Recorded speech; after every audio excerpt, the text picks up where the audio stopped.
In today's video, I'm going to be showing you guys my newest custom set based off of Captain America Civil War. It contains 11 minifigures. It's based off of the scene at the airport where Captain America's team and Iron Man's team face off, and it's sure to satisfy any LEGO Marvel fan. So without further ado, let's just get started.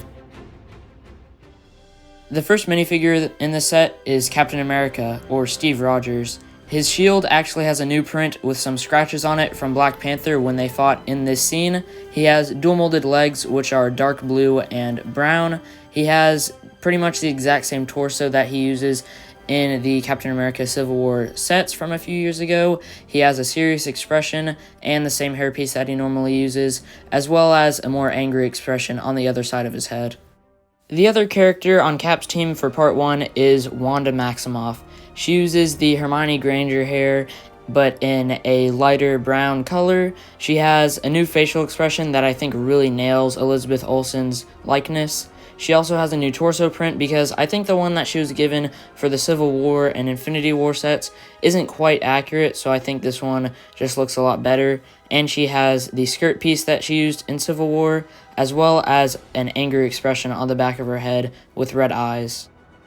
On the opposing side is Iron Man. He uses the normal Iron Man helmet piece, and he also has dual molded arms, which are gold and dark red.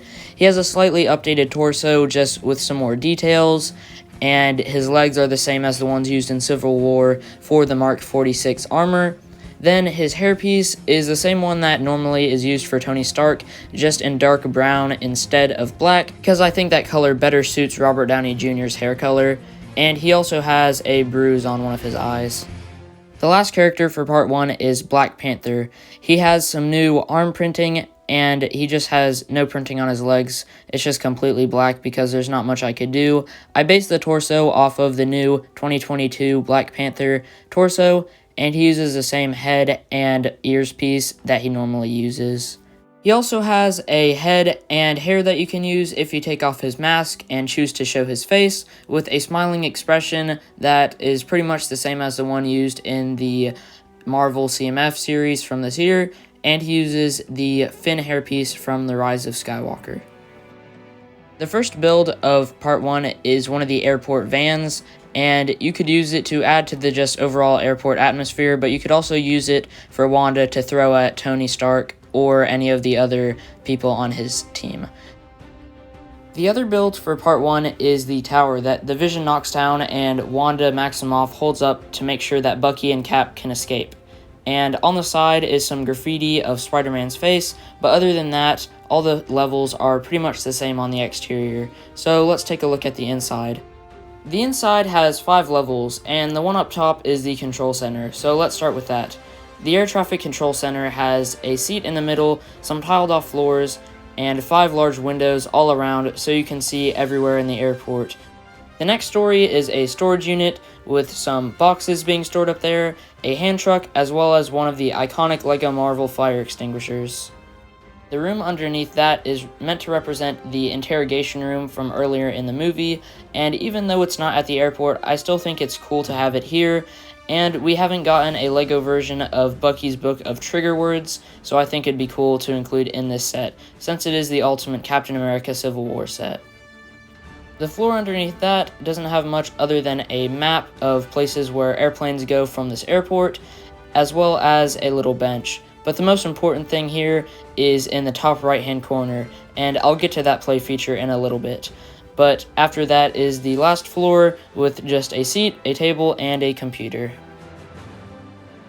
Anyways, back to the play feature that I talked about earlier. If you just tilt the tower over a little bit, there are some Technic pins that allow it to just completely fall over from the middle, and you can recreate the scene where Vision slices it in half and Wanda attempts to hold it up as long as she can. And here is this part all together. Overall, I think it looks really great, and I really love how the minifigs and builds turned out. But anyways, let's get on to part 2. The first character in part 2 is Hawkeye. He comes with the hairpiece that he normally uses, a new facial expression because none of the previous ones really work at all. He also has a quiver, a black belt, and a bow as his accessory. The next character is Bucky Barnes. He uses the new Han Solo hairpiece in dark brown. He has a new facial expression as well as a printed left arm to represent his metallic arm and some dual molded legs. Possibly my favorite figure in this set is the Vision. He uses a new custom face print with blue eyes instead of purple and just some very detailed metallic printing. He also has dual molded pink and sand green arms. He uses the new Mandalorian cape piece in yellow and has very detailed torso and leg printing. Overall, I just love how this figure looks. The last character for part 2 is Spider-Man, and I really love how this guy turned out. He's basically a recoloring of the 2016 version with light blue instead of dark blue, but I still think he looks great, and he was fun to make. The build for part 2 is an airport, and it's based off of the area where Spider-Man, Falcon, and Bucky fight. The outside has some cool curves and color scheme, but the inside is really the best part of this build. So here's an overview of the interior. Let's start by taking a look at the bottom left. The bottom left is a baggage pickup area, and it was pretty fun to design. I used a bunch of hinges and grill pieces to make it look like the conveyor belt where you can pick up your suitcases after you land. The middle doesn't have much other than 2 doorways to serve as an entrance and a potted plant off to the side. But other than that, it's mostly open space, and the same can go for the section off to the right, which doesn't have anything except a little brown bench. However, in front of it is the escalator that Bucky and Falcon get tied up next to, and that takes you up to the second floor, so let's take a look at it now. The middle of the second floor is also mostly open space for people to get to their flights, but it also has a sign up above that you can detach and have Spider-Man throw at Bucky just like he does in the movie.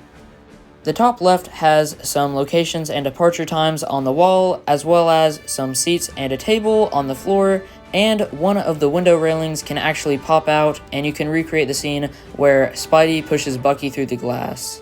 The last area off to the right is just a metal detector with a box next to it that you can put your shoes and earrings and stuff like that into. So here's part 2 with all the minifigures included, and one thing that I didn't mention earlier is that the middle window can actually pop out and you can recreate the scene where Red Wing pulls Spidey through the glass. Or you can just do what I did and have him kick Bucky through another window. Anyways, on to part 3. The first figure for part 3 is the Falcon. He uses the same head and hair he normally uses, some dual molded arms, and a gray torso, as well as the same wing design that I used in my What If Zombies custom set. Make sure to check that out on my channel after you finish watching this video, if you haven't already. Now, for Team Iron Man, the first figure is Black Widow. I would have used the Pop Star hairpiece in reddish orange, but they didn't have it on Mecha Bricks, so I just used the same one as Wanda, but in a different color.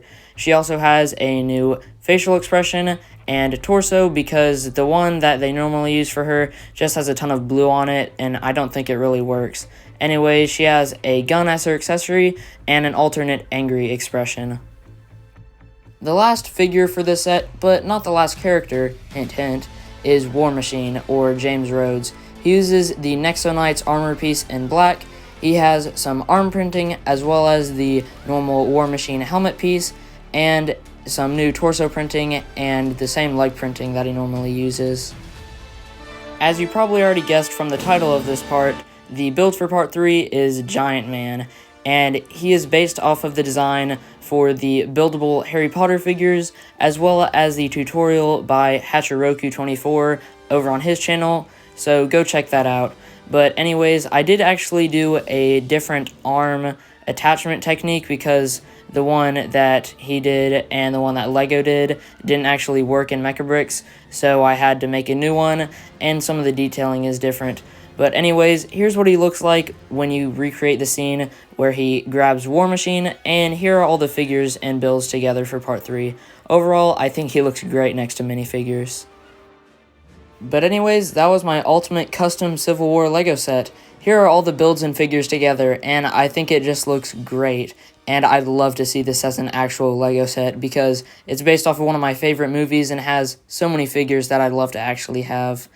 And here's the box art. It took a ton of time to make, but I think it turned out incredibly well, and so far, it is my favorite box art I've ever done, hands down.